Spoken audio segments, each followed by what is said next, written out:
Good morning, everyone. Thank you all for being here. Thanks to the group joining me here. I'll introduce everybody in a moment. I'm County Executive Pat Ryan. It's really an honor to be here today with this group from representing multiple critical parts of our community here in Ulster County.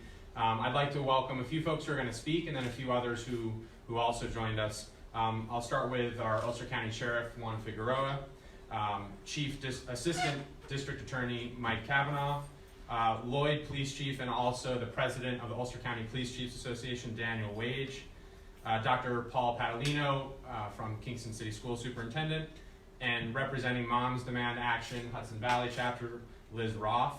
They'll all be speaking in a few moments after I kind of cue it up. And I'd also like to welcome Dr. Jonah Schenker, Deputy Superintendent of Ulster BOCES. Is Chief Berardi here? Yes, Chief Berardi from Town of Ulster Police, Chief Tinty from Kingston, representing Chief Snyder from New Paltz, Lieutenant Rob Lucchese. Not standing up here, but want to also recognize Elizabeth Strum from Moms Demand Action. And I didn't see any of the legislators here, but also want to thank my colleagues in the county legislature for their partnership as well. You can see there's a lot of intros to make, and that's a key part of what we're actually doing here today. This is part of the goal is to show a coordinated and unified front in making a stand here in Ulster County against this epidemic of gun violence that we face. And I believe that the most solemn responsibility we have as public officials and public servants is to protect our folks, to protect the 180,000 plus people here in Ulster County. And I know everyone standing with me here today feels and takes seriously that responsibility. And we all know one of the greatest threats to public safety right now in our country, in our state, in our county, is this plague of gun violence across the United States. In 2019, so far, we're 235 days into the year 2019. We have had 265 mass shootings across the United States of America, more than one per day in 2019. In 2018, and this particularly gets me as someone who has served, there were more children killed in schools in the United States than soldiers, American soldiers, killed overseas in combat. I just want to let that sink in terms of the scope of the problem. And it's not just statistics. Everywhere I go around the county, I hear from a wide set of folks, from parents worried as they drop their kids off at school, teachers about to start a new school year, nervous and upset and worried that they're going to have to continue to do active shooter drills and protect their students. Law enforcement professionals who many times, without knowing what they're heading into, might meet someone who's carrying the same weapons of war that I and others carried in combat here on our streets in the United States of America. From veterans groups concerned about the plague of veteran suicide. 22 veterans a day in the United States take their own lives, and over 70% of them use a gun to commit that act. And the list goes on and on and on of those affected by this epidemic. And especially, I know, talking with my wife and with my family, in the wake of the recent horrific tragedies that we had in Dayton and El Paso just earlier this month, I know I felt I felt a lot of things. Sad first, of course, angry, but I also felt a little bit powerless. I think a lot of people I talk to feel like, what do we do? We know this is wrong. We know this isn't what we want, but what can we do to change it?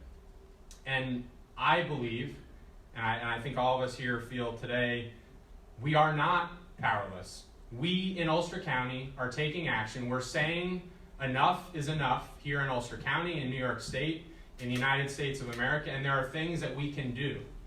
And so tomorrow, the recently signed red flag law passed by our colleagues up in Albany will go into effect in New York State. And the goal here is to keep weapons out of the hands of those who could do harm to themselves or to others.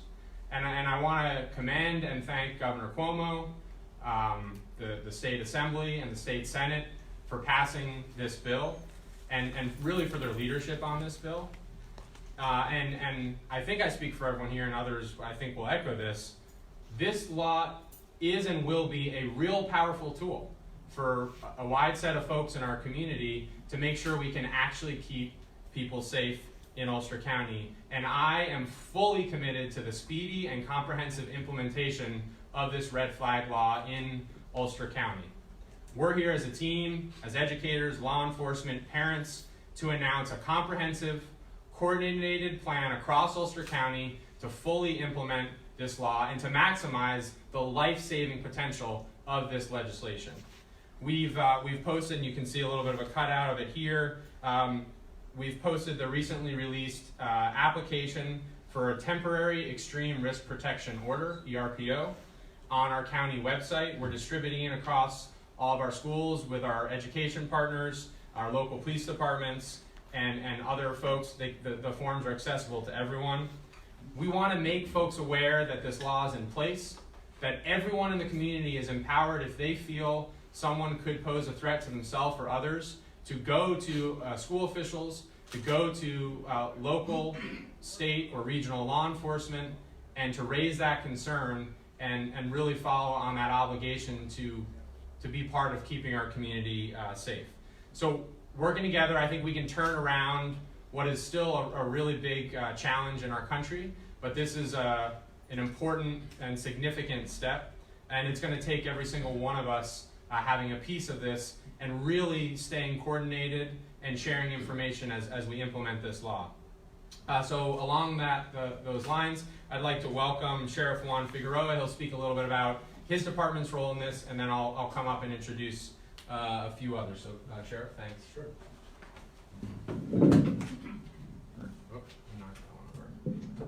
Is that going to be okay if we? Yeah, that's totally fine, thanks. Good morning, everyone. As the county executive said, we are living in a society where there's a lot of gun violence. We are a free society, and laws help, but they're not the end of all violence that's going to occur. Because we live in a free society, we're always going to have those individuals that are going to circumvent the law.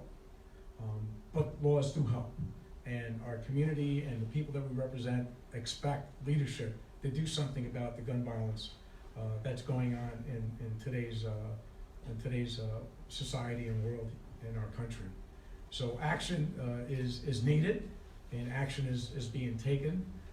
I just had a conversation recently in reference to the stigma of mental health, and it starts with communication.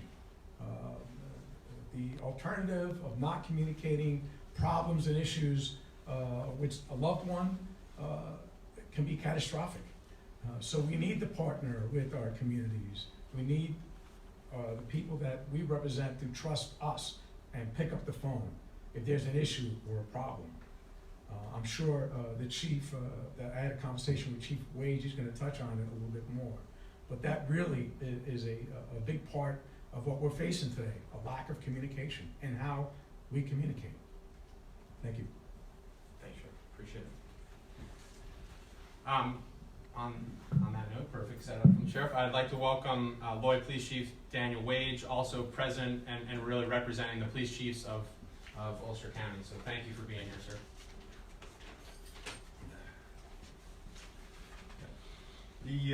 I don't really have a speech prepared.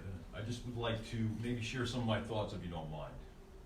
Full disclosure, I am a supporter of the Second Amendment, but I am also a common sense driven individual as well as police chief.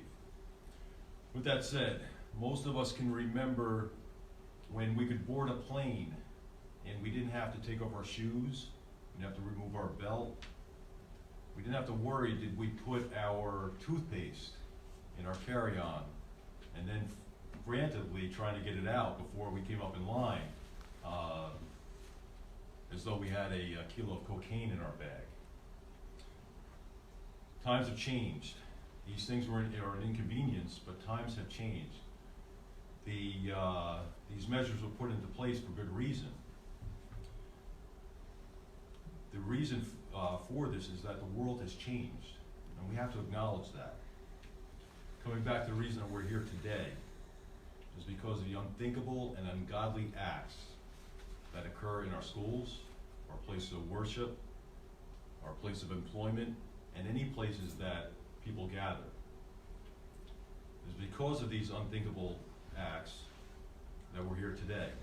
Often law enforcement has its hands tied. This is going to give us a tool. Today, I think most of my colleagues would agree with me, most of my colleagues in law enforcement, as well as the school, that what drives a lot of our, what we'll call our business, is the opioid epidemic, as well as the mental health crisis that we're experiencing. When I say business, what I mean by that is the burglaries, the assaults, the car break-ins. Once we peel back the onion, we realize that the common denominator in that is the mental health or the opioid crisis. So I believe that it's to our advantage to take advantage of such a tool, and if we can partner with our colleagues in the school districts, it's a no-brainer. We may never have be able to quantify whether we're successful in this if we are able to interact or prevent an act, but hopefully it will make a difference. Sheriff, County Exec, thank you. Thank you very much. Appreciate it.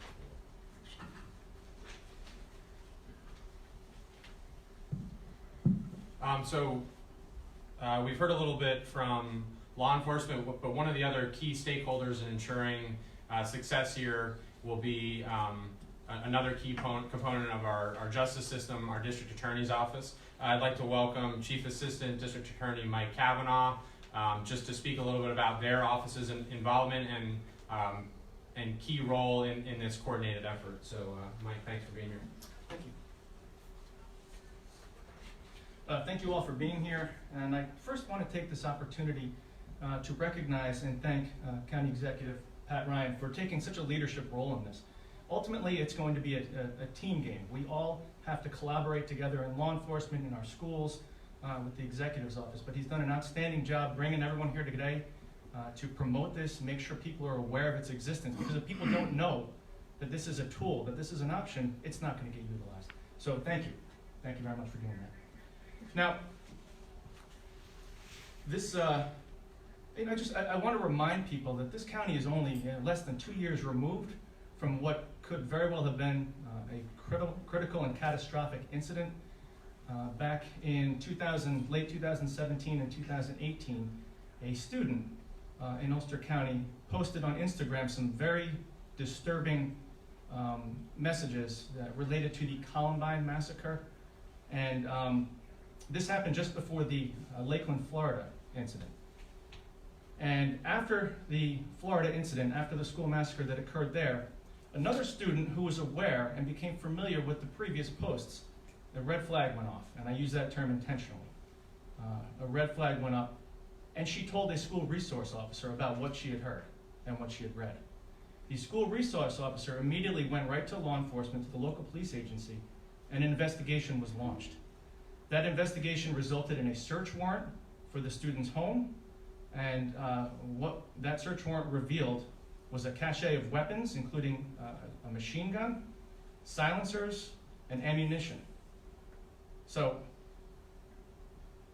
this is a prime example, and you've heard the slogan before, and we need to get it out there in this realm. If you see something, say something. That student did just that. And I don't know, and nobody's ever going to know, if that student who was arrested and prosecuted had murderous intent. But thank God, that's the point. We never will know, because somebody said something. They did the right thing. And this law is going to make that even more effective. This is a tool for law enforcement. It's a tool for schools. It's a tool for families, designed to make us safer. And that's why we're here. That's our job, to protect the public and to make our families and our children as safe as possible. And that's what this law is about. So, I understand that there may be some detractors for this law, and they may have some legitimate concerns about potential abuses. However, let me just say this.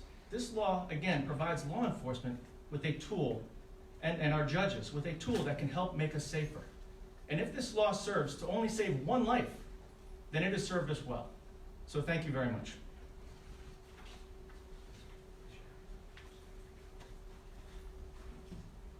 And I just want to quickly build on what Mike said in terms of due process, and he mentioned judges. One of the key components of this legislation, obviously if someone has a concern, they raise it to the appropriate officials, and then there is the law absolutely honors the core constitutional principle of due process, and gives individuals a chance to be heard, for evidence to be presented before a judge, and ultimately for a determination to be made. So that was absolutely considered, and we feel that it strikes the right balance between safety and respecting the Second Amendment and other important due process rights. The other key partner here, and we've heard a lot about, and I think one of the most emotionally resonant examples of the gun violence epidemic is in our schools. Just very quickly, I've been wearing this orange bracelet for 2 years, and it was given to me by high school students, actually, in Dutchess County, who said, we're not old enough to vote, but we feel that we should have public officials and leaders in our community that are going to fight to keep us safe and actually allow us to go into school and not fear for our lives. And I've kept this on, and it's actually faded, and my wife kind of jokes with me that I need a new one. But I keep it on as a reminder that all of us have an obligation, even for those who aren't old enough to vote, to make sure we're doing things to protect them. And this is absolutely one of those things. And our key partners will be our educators. I'd like to welcome Dr. Paul Padalino from Kingston City Schools to talk a little bit about our partnership there. You're behind me on that side. Thank you.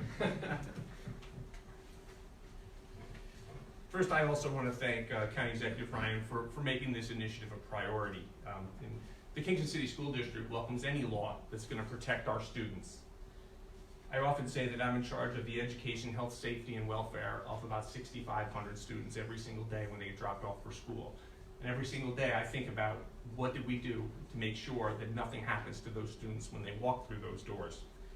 This law provides another tool for our faculty and staff and for our administration to use to make sure that our students are always safe.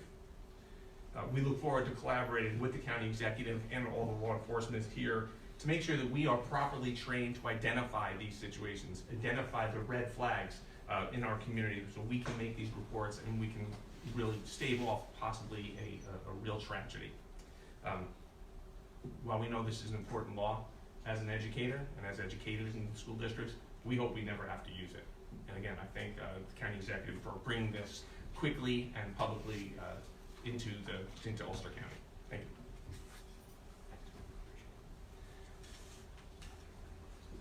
And then the last voice that I think is really important for everybody here is from parents. And I want to give a lot of credit particularly to Moms Demand Action, but to a lot of groups of parents and family members across our community who, in the wake of this crisis that I said many of us feel powerless in, they took action, and as their name says, they demanded action of all of us to say we can't tolerate this continuing, and we're going to continue to make our voices heard and the voices of our children heard. So I'd like to welcome Liz Roth from the Hudson Valley chapter of Moms Demand Action. Thank you for being with us. I want to add my thanks to County Executive Pat Ryan for putting this critical law into action here in Ulster County. My name is Elizabeth Roth, and I represent the Mid-Hudson Valley chapter of Moms Demand Action for Gun Sense in America, part of Every Town for Gun Safety.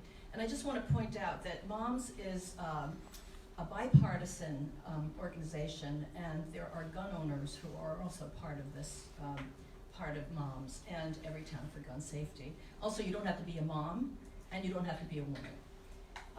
Moms Demand Action gratefully recognizes the New York State lawmakers for passing the Extreme Risk Protection Order legislation, which is the first in the nation law of this kind. This life-saving bill makes it possible for families, law enforcement, and school personnel to petition courts for a temporary order that would restrict a person's access to firearms in order to prevent them from harming themselves or others. Ulster County is the first county in the state to fully implement a comprehensive coordination and awareness effort to maximize the life-saving potential of this new law. We commend County Executive Ryan and the Ulster County Sheriff's Office and members of the law enforcement community for their quick action and leadership to make this law a reality. Now more than ever, we need to strengthen public safety protections for New Yorkers. This extreme risk protection order legislation is a crucial public safety measure which will protect people here in the Hudson Valley and keep Ulster County safe. Thank you.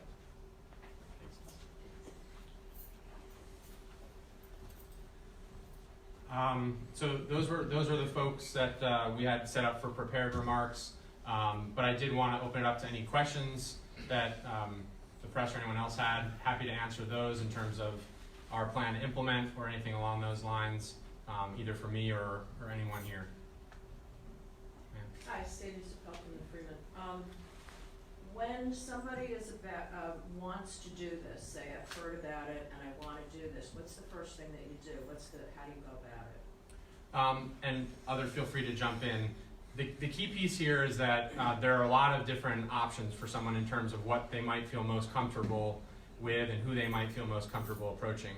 The form here is provided by the court system. The legislation mandates that the state Supreme Court system that actually administers the program publishes the form and ultimately receives the form. But anyone who has a concern can either go to local law enforcement, regional, county level law enforcement, or state. They can also approach school administration officials, and those would be the starting points that I would suggest if someone does have a concern. When someone has a concern and they fill out one of these forms, where do they bring it? So you can bring it to those officials that I mentioned. The idea is that the form just starts the conversation and starts a process of due process in terms of ultimately getting in front of a judge who will determine is this a credible threat that merits removing firearms or removing the ability to purchase firearms from an individual. And that's something that I know all the judicial system will take very seriously. But that's the key step. And of course, as this law is implemented and we're figuring out some of the kinks, anyone can also contact my office, the county executive's office, and we can help direct them if they have any questions. Part two question, actually. Sure. What is the time frame for the action that would be taken if, someone is deemed to be an actual threat? What's the time frame from submitting this form into, a warrant being issued? Yeah. So it's almost immediate. I believe it's within 24 hours. Action is taken once an initial determination is made. Then the individual has, I believe, a 6-day window where they'll come back in front of the judge to make a full long time determination. Each ERPO can be for up to a year and then would have to be reevaluated. So the idea is if there's a threat, there's quick, immediate action taken, but that's a relatively short window, and then given time to fully allow due process. And again, if anybody has additional info, feel free to jump in here. Thank you. We recently had in Ulster County a case where a young man got a permit for a weapon and some weeks after killed his father and then himself, and over what we understand was the objections of police departments. Would this apply in that case? Would this have prevented him from getting the gun after getting the permit or before getting a permit? Yeah, and I'll ask the sheriff as well, but I think the key here is hypotheticals are something that can be problematic. I wouldn't want to weigh in without knowing the full details of a hypothetical situation, but going forward, the idea is that if there is an individual who had a record of issues, that this would flag and give power to law enforcement or school officials. But do you want to add to that, Sheriff? Sure. In reference to that particular case, yes, this law obviously would have made a difference. But I want to add that, you know, folks that have an intent to do something will find a way to do it. And that's important to know. And one of the things about the law, when a official or family member is seeking this order of protection, is that it is a clear, you have to have a clear and convincing evidence that the petitioner is likely to engage in conduct that will result in serious harm to himself or others. So they have to convince that thought process to the court. And a police officer can apply for that, is from that form? Like, That is correct. mhm. Do we have time for maybe one more question? I have a question about training. When you said, you know, people will be more informed about what the red flags are. And in addition, is there any training for judges to understand when they hear this, like, how long like, do they have any training in the psychology of someone who is suffering from mental illness to say, oh, well, we'll take guns away for 3 months when it should have been a year before, so on? Is So there a key any part training of this, going on? a key part of this effort is a training push, and we'll be doing a key part of that, a big part of that at the county level to help our partners here on all fronts to ensure they have that training. In terms of the judicial system itself, I wouldn't want to speak to that. I'm not sure what piece they're implementing. We can definitely either connect you with them or take a look at that and get back, but I wouldn't want to speak to what training they've done or are planning to do. Thank you. Great. Well, thank you all again, and have a great weekend, a safe weekend, and thanks. Thanks all for being here.